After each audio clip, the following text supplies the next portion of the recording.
نبی پاک سید عالم صلی اللہ تعالیٰ علیہ وسلم کی مسکراہٹ کے اندر وہ حسن تھا کہ کائنات ساری حضور کی مسکراہٹ کی وجہ سے ہی مسکرا رہی ہے۔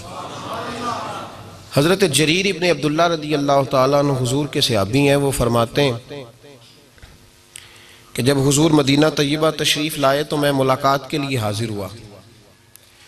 پہلے دن میں حضور سے ملا تو نبی پاک مسکرا رہے تھے۔ پھر 10 سال میں حضور کو دیکھتا رہا، اور حضور کے وصال سے چند دن پہلے میری جو آخری ملاقات ہوئی تو اس میں بھی میں نے اپنے نبی کو مسکراتے ہی دیکھا ہے۔ اور فاضل بریلوی رحمۃ اللہ تعالیٰ علیہ نے تو اس تخیل کا اور رنگ میں لیا ہے۔ وہ کہتے ہیں حضور کے مسکرانے سے ہی دنیا مسکراتی ہے۔ فرماتے ہیں جس کی تسکی سے روتے ہوئے ہنس پڑے۔ جب حضور ہلکا سا مسکراتے تھے تو رونے والوں کے دل بھی ٹھنڈے ہو جایا کرتے، غمزدہ لوگ مسکراتے تھے۔ حضور کی خوشیاں تقسیم کرتی تھی۔ نبی پاک صلی اللہ علیہ وسلم کا مسکرانا امت کے دلوں کو ٹھنڈا کرتا تھا۔ فرمایا جس کی تسکی سے روتے ہوئے ہنس پڑیں اس تبسم کی عادت پہ لاکھوں سلام۔ اور فرمایا یہ نہیں تھا کہ حضور بڑے تکلف سے مسکراتے تھے، حضور کی تو عادت تھی اس تبسم کی عادت پہ لاکھوں سلام، مسکراتے رہنا، خوشی کا اظہار۔ اسلام بہت ساری چیزوں کا انسان کو پابند کرتا ہے، حدود و قیود میں رہنے کا حکم دیتا ہے۔ صحابہ کرام علیہم رضوان کے ہاں شادی کے موقع پر بارات لے کر کے جانے کا کوئی رواج نہیں تھا۔ حضرت عبد الرحمن ابن عوف رضی اللہ تعالیٰ عنہ جیسے مالدار لوگ بھی شادی کرتے ہیں تو نبی پاک کے بغیر بھی بارات چلی جاتی ہے۔ کوئی کانسیپٹ نہیں اس طرح کا کہ ڈھیروں بارات لے کے جائی جائے۔ حضرت عبد الرحمن ابن عوف کہتے ہیں میں حضور کی بارگاہ میں آیا تو سفید کپڑے پر پیلا زرد نشان تھا۔ حضور نے فرمایا کیا ہوا، یہ داغ کاہے کا؟ عرض کی حضور کل میں نے نکاح کیا تھا۔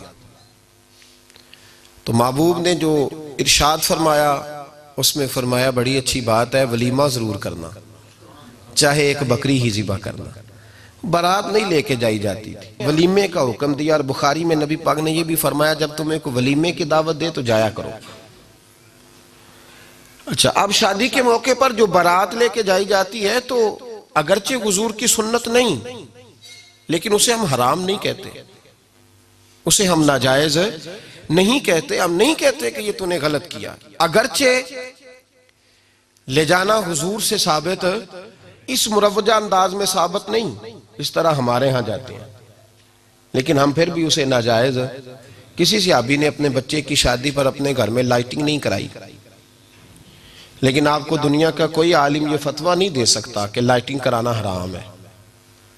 آپ شادی کے موقع پہ ساری گلی سجا لو، آپ ساری چھتوں پہ لائٹنگ کرا لو، کوئی آدمی یہ آپ کو فتویٰ نہیں دے سکتا کہ شادی کے موقع پر لائٹنگ کرانا جائز نہیں۔ کبھی سنا ہے آپ نے کسی سے؟ بولیے، یہ جائز ہے، جائز پیسے ہیں تو ٹھیک، بلکہ میں اس سے آگے بڑھتا ہوں، اس سے تھوڑا اور آگے جاتا ہوں۔ حضرت عائشہ صدیقہ رضی اللہ تعالیٰ عنہ فرماتی ہیں میرا جو کمرہ تھا نا جس میں میں حضور کے ساتھ رہتی تھی اور ایک لمبا زندگی کا عرصہ گزارا، اس میں 3 آدمی سو سکتے تھے، چوتھے کے لیے جگہ ہی نہیں تھی، اور کچا تھا۔ کھجور کے تنے کھڑے کر کے اس پر کھجور کے پتوں کی چھت ڈالی گئی تھی۔ میں جب ہاتھ اٹھاتی تھی تو میرا ہاتھ اپنی چھت کو چھو جاتا تھا۔ یہ ہے سنت نبی پاک کی، یہ حضور کا طریقہ ہے۔ بتائیے پکے گھر میں، لینٹر والے گھر میں رہنا جائز کہ ناجائز؟ کیوں جی؟ حضور تو کچے مکان میں رہتے تھے، آپ نے کیسے پکا بنا لیا؟ اللہ کی محبوب علی دین کو اس کی اصل بات میں سمجھیں۔ آپ ایسا نہ کریں جس میں انتشار اور امت تقسیم ہو، اس کا اصل مزاج دیکھیں۔ مہندی کے موقع پہ اگر کوئی آدمی 6 دیگیں دال چاول کی پکاتا ہے تو منع نہیں، جائز پیسوں سے پکائے۔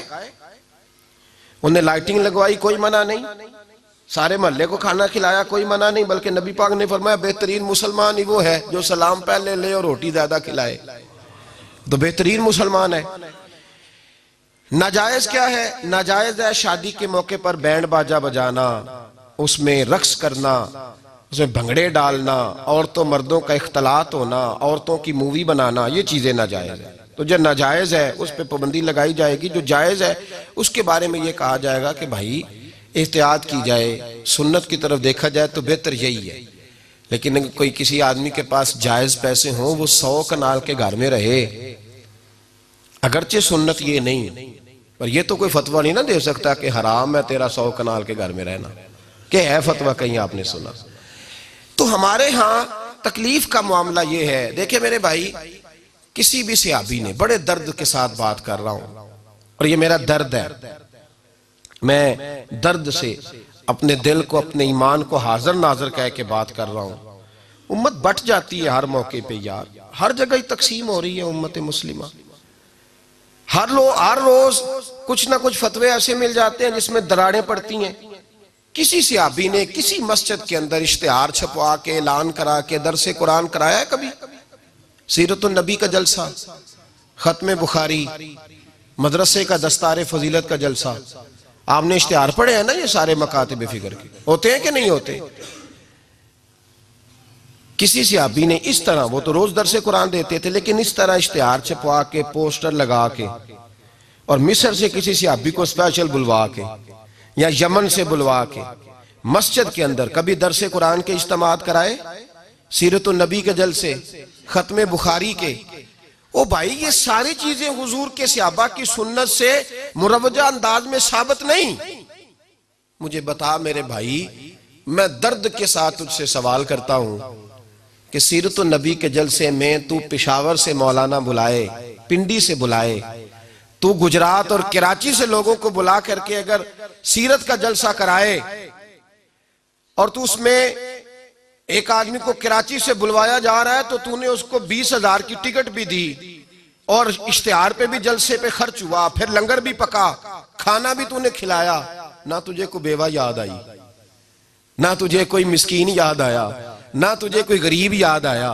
حالانکہ کہنا چاہیے تھا نا، یہ جو ₹1,00,000 لگ رہا ہے کسی بیوہ کی خدمت کر دینی چاہیے، یتیم کو دے دینا چاہیے۔ درد کے ساتھ بات کر، سوال میرا یہ ہے کہ وہی کام جو سیرت کے جلسے میں ہوتے ہیں، پہلے تلاوت ہوتی ہے، پھر نعت ہوتی ہے، پھر کسی عالم کا بیان ہوتا ہے، وہی کام صرف نام بدل کے کیا جائے، عید میلاد النبی نام رکھا جائے صلی اللہ علیہ وسلم۔ یہ میں آپ کے ذہنوں پہ دستک دے رہا ہوں، تقریر نہیں کر رہا، صرف دستک دے رہا۔ او بھائی دیکھو، ایک آدمی وہی کام نام بدل کے کرے تو جائز ہے، اور اگر اس میں نبی پاک کے میلاد کا نام رکھ لیا جائے یا نعت کا نام رکھ لیا جائے تو پھر مجھے اجازت دے میں تجھ سے سوال کروں کہ صرف تجھے حضور کی تعریف پوری لگتی ہے؟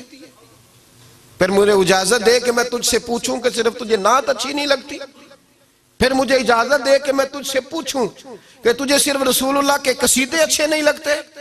دے مجھے اجازت کہ میں تجھ سے سوال کروں کہ جہاں ذکر رسول کی بات آئے وہاں تو پریشان کیوں ہوتا ہے؟ تجھے پتہ ہی نہیں یہ تو وہ ذکر ہے کہ رب فرماتا ہے تم بیان کرو نہ کرو وَرَفَعْنَا لَكَ ذِكْرَكَ، محبوب میں نے خود تیرے چرچے ساری دنیا میں بلند فرما دیے۔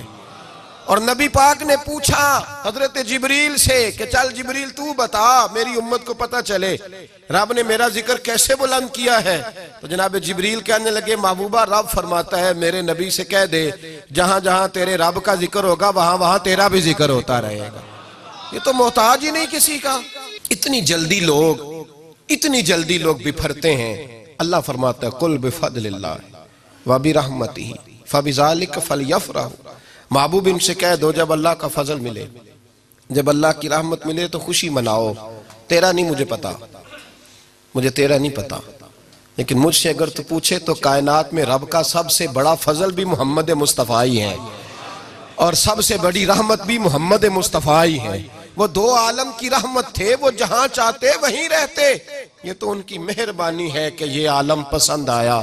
رب کریم نے تجھے آنکھ دی، دنیا دیکھی تو نے، رب کریم نے تجھے قوت دی، تو نے دنیا گھومی، اور پھر رب نے تجھے بیٹے دیے تو میٹھا میوہ، اور بیٹیاں دی تو تیرے لیے باعث کرم، تیری چھاتی پہ بچے چڑھے تو نے کہا سب سے بڑی نعمت یہی ہے۔ کہ مالک کہتا ہے تو میرا بندہ تھا، میں نے دینا ہی تھا، اس نے دیا، احسان نہیں جتلایا، لیکن جب اپنا نبی دیا تو کہا میں نے بڑا احسان کیا تم پہ۔ لَقَدْ مَنَّ اللَّهُ عَلَى الْمُؤْمِنِينَ إِذْ بَعَثَ فِيهِمْ رَسُولًا، میں نے تم پر احسان کیا ہے۔ کون دیتا ہے کسی کو محبوب اپنا؟ نہ جانے رب نے یہ کیسے گوارا کیا۔ لقد من اللہ علی المؤمنین اذ بعث فیہم رسولا، اتنا بڑا فضل، اتنا بڑا فضل، فضل بھی حضور.